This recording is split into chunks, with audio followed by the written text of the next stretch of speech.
Hi, Rick. How's it going?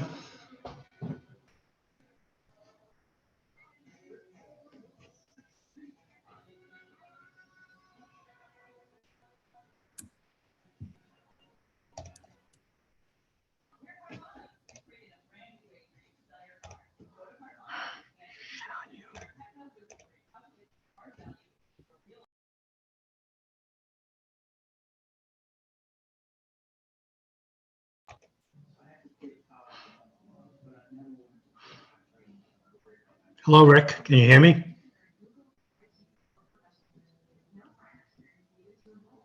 I can't hear you. Yeah, I just unmuted myself. Hey, Mario, how are you?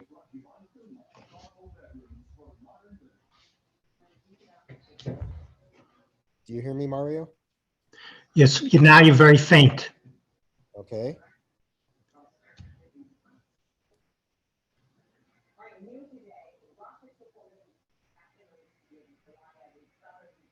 I'm checking my audio settings. Your audio is very faint, just letting you know. At least it is for me.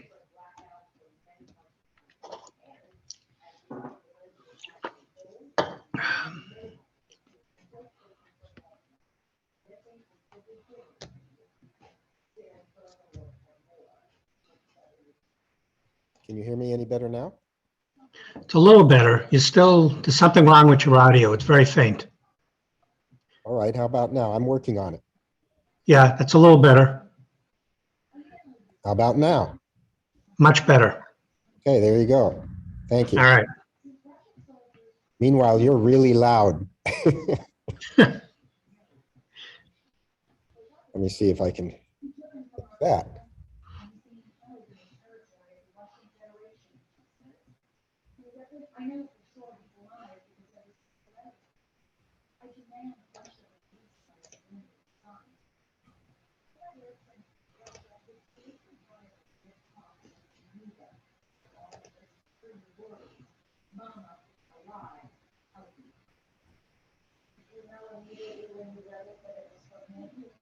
Well, Mario, I'm going to mute you now.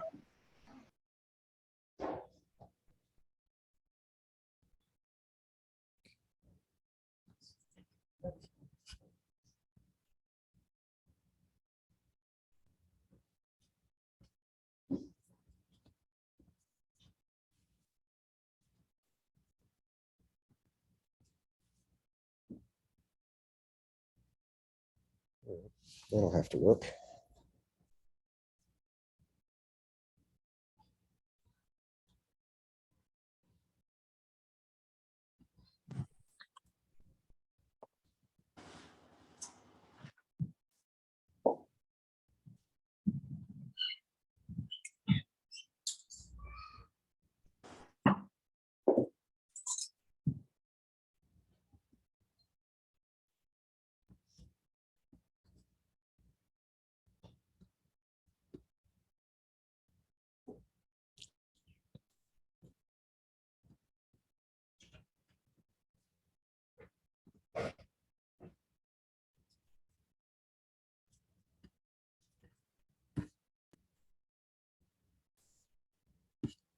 Okay, we'll get started at 2:15. Hey, it's 2:15. We'll wait another minute or so because I think Mark or Sophie Margolis were planning to join us, and I don't see them yet.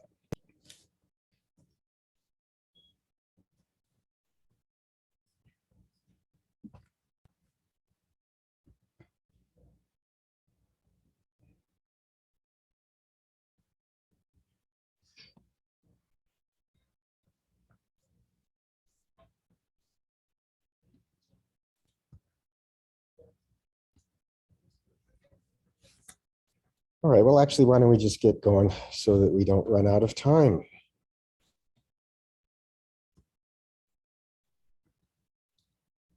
All right, so welcome, everybody. We're here to talk about the essentials of solar eclipse safety.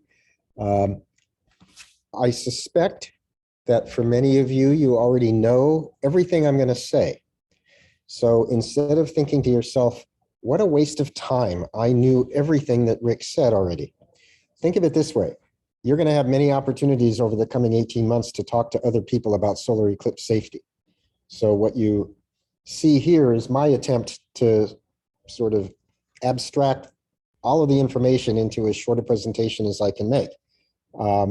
And some of what I say, hopefully you will think, yeah, I should make sure I include that too. Let me tweak the lights so that the screen shows a little better.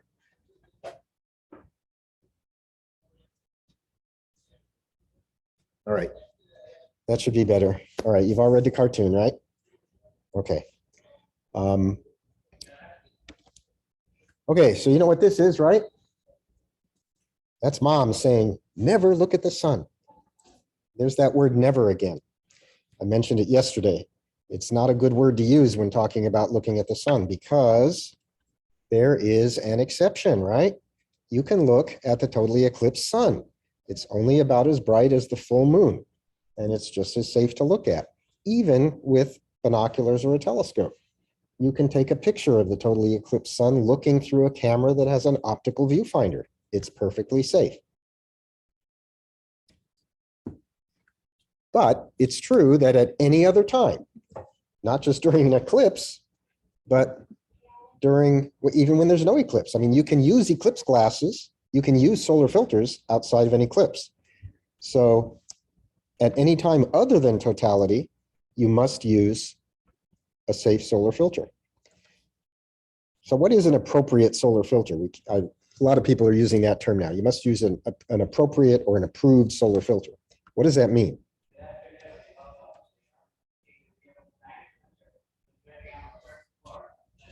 I think, actually, Kim, would you mind closing the doors for us? Thank you. So an appropriate solar filter is one that complies with this international standard that was adopted in 2015. It's ISO or ISO 12312-2. And it is a standard for filters for the direct view of the sun. Now, as we discovered in 2017, a lot of vendors claimed to have ISO compliant solar filters, but when we asked to see their test results so that we could confirm that they were in fact compliant, it turned out that some of them had fake documents, some of them had real documents, but with the name of a different company on them, which means they downloaded somebody else's certificate from their website. And some of them had what looked to be pretty decent test reports, but the lab that provided them was not accredited to test against this standard. So it's kind of complicated, but that's why we at the AAS are taking steps to verify the compliance of every manufacturer and authorized reseller of these glasses to make sure that they're really and truly using stuff that's been tested properly by an accredited lab. And you heard from Rainbow Symphony a while ago. They and American Paper Optics are the two biggest manufacturers in the US. There are other manufacturers, I'll show you the webpage where we list them, who are also, even some that are importing filters that have had them properly checked and that are perfectly safe and comply with the standard. Now, most lay people don't understand how dark solar filters are. Especially when you look at things like the plastic eclipse glasses that Mark and Sophie showed. They look like ordinary sunglasses, but they are not ordinary sunglasses. They transmit less than 1 part in 100,000th of the sun's light. And they also block ultraviolet and infrared radiation. A lot of people will tell you it's critical that the solar filters block that UV and IR because that's the stuff that can hurt you. But in fact, you look at the solar spectrum, it peaks in the visible. And the amount of UV and infrared that it would take to damage your retina is a lot larger than the amount of short wavelength visible light, namely blue light. And it's in fact the blue light, the bright blue light, that is the main hazard. Overwhelmingly bright blue light causes photochemical reactions in your retina. They're not burns. You can only get burns from infrared radiation. And you can definitely get infrared radiation burning your retina if you're looking through an unfiltered telescope or binoculars, where the amount of radiation is magnified greatly. But if you take a momentary glance at the sun without a solar filter, it's the bright visible light that's most in danger of hurting you. You'd have to really look a long time for the UV or the IR to hurt you. But because it's easy to add UV and IR blockage to the filters, the manufacturers do that. It reassures people that the whole spectrum that their eyeball is sensitive to, or that their retina is sensitive to, is blocked by these filters. But don't let somebody tell you that the sun puts out dangerous infrared and ultraviolet rays that are going to blind you if you look at the sun. It's only true if you're looking through magnifying optics. All right, so as you saw from Mark and Sophie's presentation, there's a lot of different formats that these solar viewers are coming in, and now I'm going to have to look up a picture of your clip-ons and add that to this montage. So the two biggest manufacturers in the US are Rainbow Symphony and American Paper Optics. They both use film that's manufactured by Thousand Oaks Optical. There are some Chinese manufacturers who are producing similar types of films.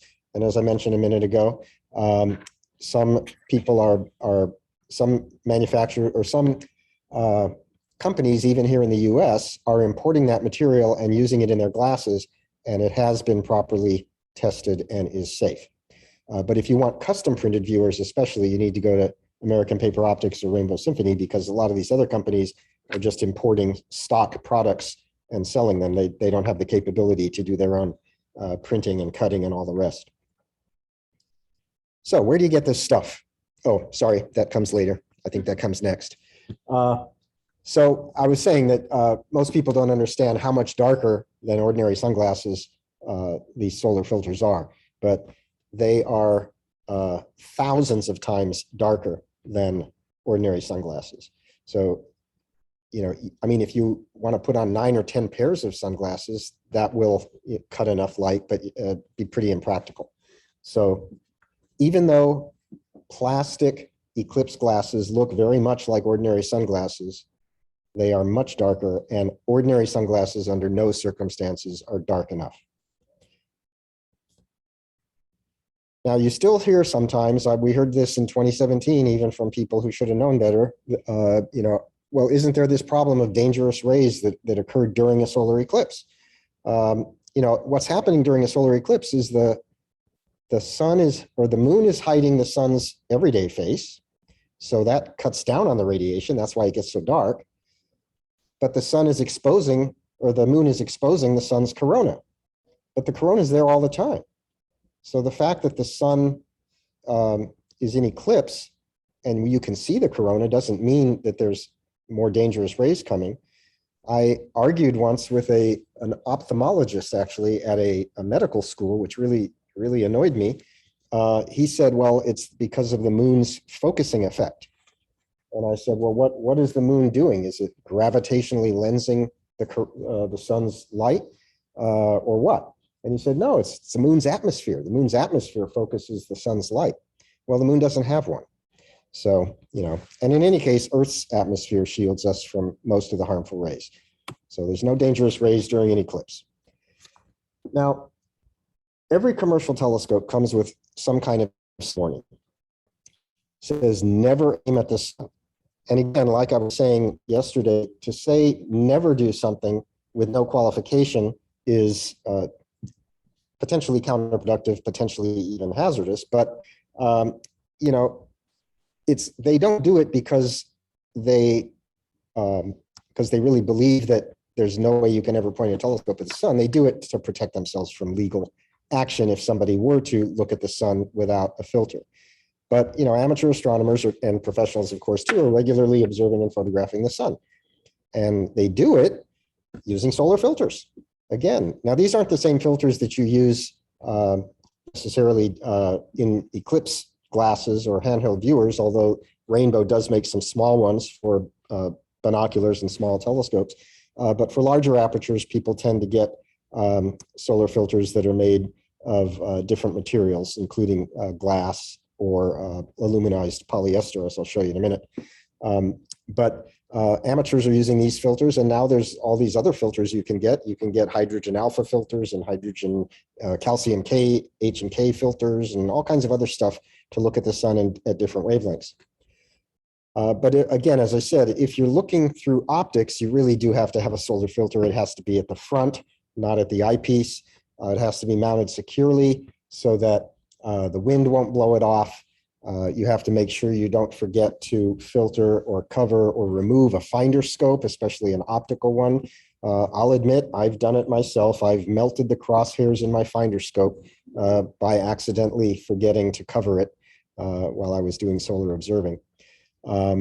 So there's plenty of these available. They're not terribly expensive.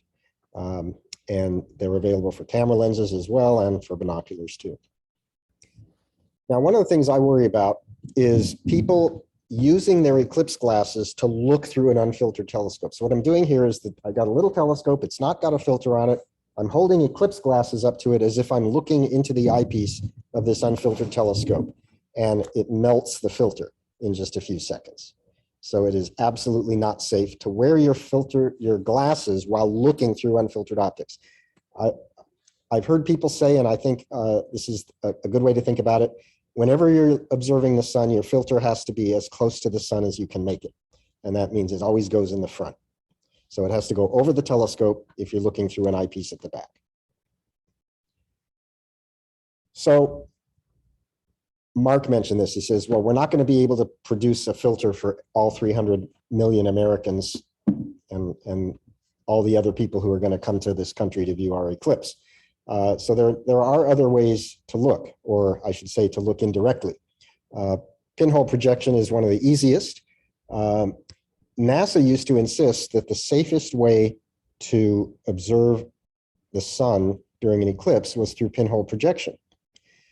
And then the reason I was able to get them to agree to endorse solar eclipse glasses and handheld viewers was because I pointed out that it's very easy for people to think about pinhole projection as something you do by looking through the pinhole. And then they realized, oh yeah, you know, it's not automatically safer than having a filter, because it's too easy for somebody to get a pinhole projector, a card or something, and look through it. But that's not how it works. Instead, you put the sun at your back using pinhole projection, and you project a little solar crescents onto a card or onto the wall or something like that. So one very fun activity is to, when you're observing an eclipse, is to look at the pattern of little crescents that are projected by pinholes by trees, the little holes in the leaves of trees. It might not work so well for the annular and the partial that's happening in October next year, because of course the trees lose their leaves, a lot of them, and pine needles aren't so great at producing pinholes, but not as well as trees with regular leaves. But the problem with this approach is not only is if there are no leaves on the trees, but sometimes there's no trees, right? Like if you're observing on a ship, which a lot of us have done before, or if you're out in the middle of the desert or something. But there's lots of other pinholes around. So you can use the pinholes in your little straw hat. You can use the pinholes in a spaghetti colander or the vegetable steamer, or you can punch holes in a cardboard and write your name and the date and the location or anything else, any other message you want to have, and take a photograph of it made up of pinholes. The easiest way, you don't even need any equipment, is you just cross your fingers, make a little waffle pattern. Again, put the sun at your back and look at the shadow of your fingers on the ground, and there's all those little crescents in there. So you don't even need equipment. Now, in addition to pinhole projection, there's optical projection. Binoculars are an easy way to do it because a lot of people have binoculars. A lot more people have binoculars than telescopes. The idea here is that you're going to use an unfiltered optics not to look at the sun, but to project the image that comes out of the eyepiece onto a card. And if you're going to do this, it's easiest to control things if you cover one half of the binoculars and just use one of the lenses. It's important to put the binoculars on a tripod because otherwise it's very hard to keep the aim. You'll notice that the crescent is in the shadow of the little, it's in the shadow of the binoculars, but you can make it even easier to see by putting a little sun shield over the front of the telescope. You just cut a hole that's ever so slightly smaller than your outer diameter of your objective. You push the thing on there and it casts a shadow, makes it easier to see the crescents. Now, of course, during totality, the projection won't work because the corona is not bright enough to project through the optics onto a card, even in the darkness of totality. So this is for during the partial phases or when the sun is not eclipsed. And if you adjust the distance of the card, you can get a nice sharp focus that's sharp enough even to see sunspots. All right, so the safety information on the AAS's Eclipse website is really, aside from all the resources that we link to, is the main thing that we have the website for, is to consolidate in one place all the very best safety information. And so this is what the main page looks like. It's got a couple of graphics, one for the total, one for the annular, that in very simple pictures and a few words tells you when you use a filter and when you don't. And of course, we emphasize that you don't use it during totality. We have a list of instructions. We show you what a couple of filters look like. We refer to our reputable vendors list, which I'll mention in a minute. And we answer some questions that have been coming up recently and that came up in 2017 too. Do the glasses expire? Is it safe to clean them, or how can I clean them? What about welding filters? What if you don't have a filter? So this one page is the gateway to all the very best safety information. We also, if you don't have a filter, we tell you about projection methods. And on almost every page on the site, there are links to more detailed information that we have vetted in the sense that it conforms with our own safety instructions. There's a lot of safety information out there that doesn't conform. And the most common kind is a page that starts out saying, never, ever, ever look at the sun without eye protection. Because as soon as you say that, even if later you say it's okay to look during totality, not everybody reads that far down. So we don't link to pages that say that. We also show you how to make a sun funnel. There's detailed instructions for how to build such a thing. It costs, the light sound thing costs you $50 to make. If you already own a telescope and an eyepiece of the right focal length, you can build a sun funnel, which is a rear projection device that captures all the solar radiation inside the device. There's no risk to anybody of looking through the beam or looking at the beam. You can make that for about less than $10. And a lot of these have been made. And then there's these commercial solar projectors that you can buy as well. So every which way to observe the sun, we try to cover. Now, when it comes to the eyewear, the handheld viewers, we don't recommend that you go on Amazon, at least not without being a little bit careful. In 2017, during the last couple of weeks before the eclipse, Amazon was flooded with ads for eclipse glasses at really great prices, but they were coming from who knows where. And there was some of them were actually counterfeit. They were coming from who knows where, but they said they were from American Paper Optics. And we could tell that they weren't. And we tried to contact the vendors and they wouldn't respond. Or we would reach somebody and they would send us a piece of documentation that was clearly fraudulent. I'm not going to go into how you can tell, but you can tell. Now, that doesn't mean you should never buy glasses on Amazon. It just means that if you're going to buy glasses on Amazon or on any other similar marketplace, such as Walmart's big marketplace or any of the other ones, you have to pay attention to the vendor, because Amazon isn't selling most of it. It's coming from vendors who are on the Amazon marketplace. You need to make sure that the vendor is recognized as being a reputable vendor. And by reputable vendor, I just mean they're selling stuff that is guaranteed to be certified safe. If you're selling solar filters that are not guaranteed certified safe, I call you an irreputable vendor. And so look at this page, reputable vendors, and there's a list of the manufacturers and the authorized resellers. And I highlight American Paper Optics and Rainbow Symphony because, again, almost everybody in this workshop and everybody who's planning Eclipse events wants to have customized souvenir Eclipse glasses or handheld viewers to hand out. And the best way to get those is through these two companies. But there are other companies listed there. Many of them get their filters from American Paper Optics or Rainbow Symphony. Others, as I mentioned, import them from China or other places, but have taken steps to ensure that their filters are safe, and we have confirmed that they have been tested properly. So you can find some authorized resellers. That list will grow. We link to the free glasses for libraries that Dennis Schatz talked about a couple of days ago.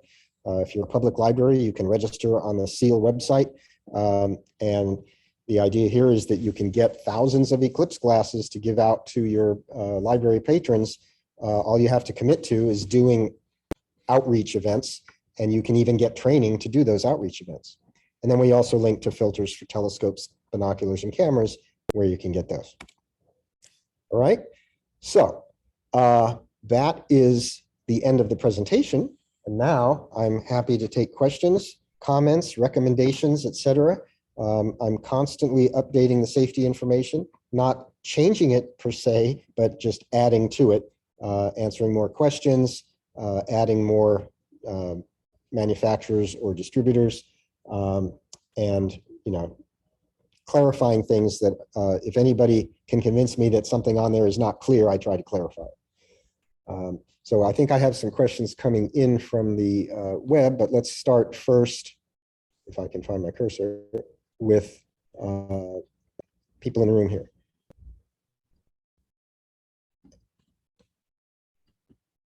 All right. Yes, Sophie. Actually, why don't you come up if you don't mind, because nobody can hear you online unless you come up here. I just wanted to address what Mark was saying in the chat. If it says Wait till you, do you mind? Is that all right? That's fine. Okay. So this is Sophie Margolis. Hello. I just wanted to address what Mark is saying in the chat. If it says fulfilled by Amazon, beware. We actually do send some of our products to Amazon warehouses so it can get to you faster. We do all of the packaging inside of our facility. So we wrap, fold, and have everything safely protected so that it is ready and not touchable by Amazon. But I did just want to mention that because there will be some Rainbow Symphony glasses on Amazon.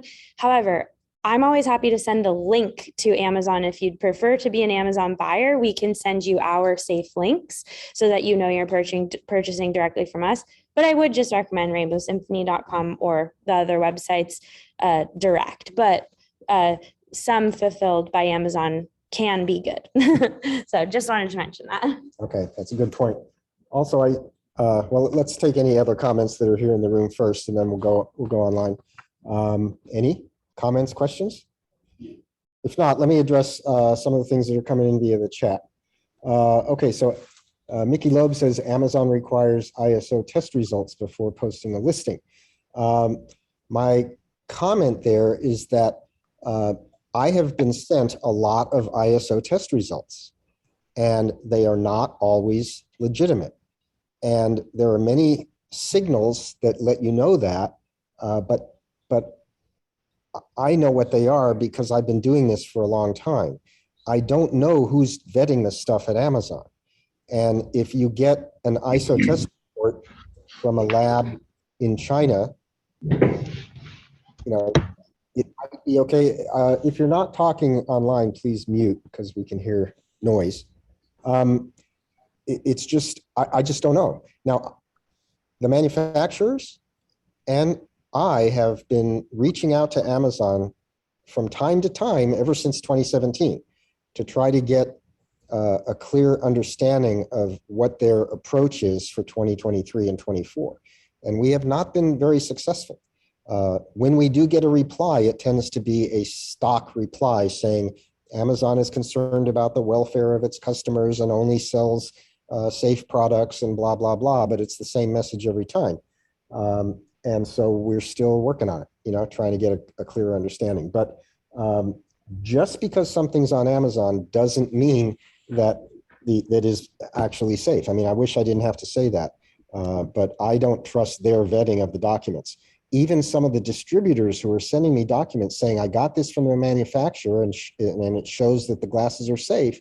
I look at it and I realize this is not a legitimate test result. Or I can tell that it comes from a laboratory because the test reports have to identify who did the testing. And there are directories of who's accredited to test against different ISO standards. And if I look it up and they're not on that list, I know that they may be a test lab, but they're not. You're trying to measure transmissions of 1 part in 100,000, 0.001% or less. And that takes very, very precise equipment, expensive equipment. And so you may be accredited to test toys for certain kinds of safety or to test materials for certain kinds of contaminants, but you're not necessarily equipped to test anything at a level of precision that's better than 1 part in 100,000. So yeah, I'm very wary of it.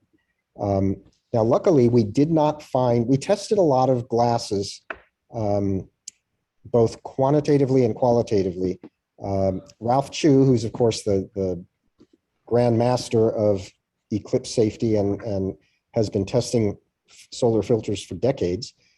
He and I and a colleague of ours in Australia, Stephen Dane, did a qualitative and quantitative test on a whole bunch of samples from 2017. And very few of them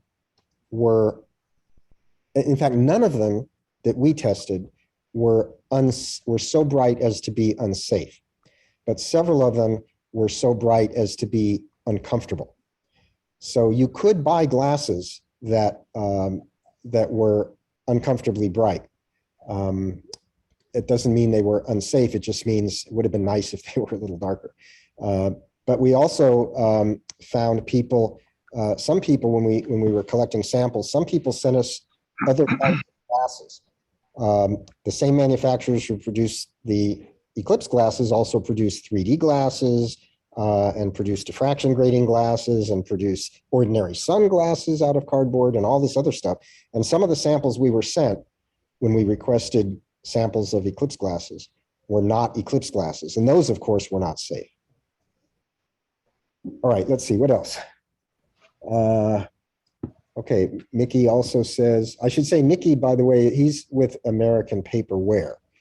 So he's on the list of reputable vendors, and he's importing his material, I believe, from China. I think there's a distinction between US accredited test lab and foreign labs.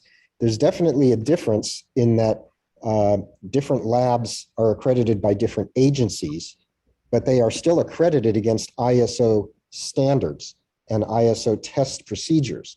And the I in ISO stands for international. And almost every country on the planet is a member of the ISO, the International Organization for Standardization, China included. So what I can do is when I find out who the Chinese manufacturer is, I look at the Chinese manufacturer's website and I look at what they are, not the manufacturer, sorry, I look at their test lab's website and I look at the list of what they're accredited to test for. And if I don't see ISO 12312-2, sure, it's a test lab, but it's not accredited to test for that against that standard. All right. What else do we have here? Okay, with the custom, this is from Abby Edens. With the custom printing with Rainbow Symphony, would we send logos and how far in advance would this need to be done? Sophie or Mark, you want to come up here and answer so that I don't have to parrot you? All right, Sophie's going to come up and answer that, Abby. So they're asking about what they need to send and how far in advance. Okay. We do recommend order early, order often. So the earlier, the better. If you saw our talk earlier, there's an annular eclipse 6 months before the total. So it's important that we can get your order done and done quickly. Right now, production is about 10 to 12 business days. So truthfully, it would be great to get it in within the next few months, just because production is quite speedy right now. In terms of what we'll need for files would be any logos, but you can always email us, and we actually will provide you with the template so you and your team can mock up a very rough, sort of sloppy copy for us to go off of, and we'll finish editing and fixing it for you. So if you just have a logo, just send us your logo and we can go from there with you. But Illustrator files, Photoshop files, we accept them all. So as early as you can, that's what we recommend, right? Yep. Yeah, actually getting custom printed stuff from either Rainbow Symphony or American Paper Optics is very similar to getting custom printed business cards or postcards or anything else from Staples or Vistaprint or one of the other online printing companies. You just you download a template and you fill it with your artwork and you send it in and they print it up for you. All right, there's some new messages. Let's see if there's any more questions. Mickey says this is a big market and American Paperware also does customization. That's good to know, Mickey. I did not know that. I will add a note to that effect on our webpage. Thank you. Mark Jurina is asking JPEG. Is JPEG okay? Do you take JPEGs? Obviously, you can. Transparent PNG if it's not editable. Okay, if it's not editable, they prefer a transparent PNG, which probably has higher resolution and also will print on any background. Okay, let's see. I have a hand raised, Rick. Okay. Well, anyway, go ahead, Mario. If you're unmuted, and if you're not unmuted. Yeah. Oh, Can you hear me? all too well. Can you back away from the microphone? Okay. How about now? Yeah, it's still pretty loud, but that's all right. Louder is better than not loud enough. Okay. I just wanted to make a statement. That was a good safety message, but the most critical time, I think, and it's been documented, for eclipse damage to the eye is during the thin crescent. It takes a certain amount of light to create the pain reflex. That's why we don't stare at the sun. It hurts, so you immediately look away. But during the thin crescent, there isn't enough of an area landing on the retina to elicit a pain reflex, yet it can still imprint a thin crescent on the back of your retina, which is permanent and leaves damage for the rest of your life, and that's in a blind spot for that time. So I would just point that out in future talks, that during the crescent phase, that's when people tend to burn their retina because it doesn't cause pain. Well, my understanding, Mario, and since you're a doctor, you can clarify this for us, but my understanding is that the retina itself has no pain receptors. So there's certainly discomfort in looking at an overly bright source, whether it's the sun or a 300-watt bulb 2 feet in front of your face. But so I'm not sure what you mean. Yeah, discomfort is what I should say. But the point of the matter is there isn't enough discomfort during the crescent phase, and that's when the damage is more likely to occur for unsuspecting people who don't know what they're doing. Right. Okay. So I'm going to show you. I have a couple extra slides. Let me see which one comes up first. Yeah. Okay. I'm going to share my screen. Oh, it's already shared. Okay. So, well, first of all, the advice that I said at the beginning is that you should never look at the sun, or you should not look at the sun without protection, except during totality. So a thin crescent is not during totality. A lot of people on my Eclipse tours ask me, when exactly is it safe to take off my solar filters? And I've come up with a plan that I think is a very good way of keeping people safe. And it is to keep your Eclipse glasses or other solar filters on until you can't see anything through them. And that means that you're not going to see, you're going to see Bailey's beads, but you're not going to see the diamond ring effect because you're not going to see the corona through the Eclipse glasses. Okay, but let me put the rest of this up. So you'll miss the first diamond ring, but you will see the thin solar crescent break up into Bailey's beads. And another advantage of doing it this way is that you've got your Eclipse glasses on during that last minute when the brightness plunges around you and your eyes are beginning to dark adapt. If you take your glasses off too early and are dazzled by the crescent or dazzled by Bailey's beads or even the diamond ring, as soon as totality hits, your pupils are very, very small because you've just been looking at broad daylight. So what happens is that you now have your eyes better adapted to see the faint corona. So what about at the other end? At the end of totality, wait to put your glasses on or your solar filters back on until you've seen the second diamond ring. Now you're only going to look at that for a second or 2 seconds, but it's spectacularly beautiful. And as soon as it begins to get too bright, you have to look away or you have to put your filters back on.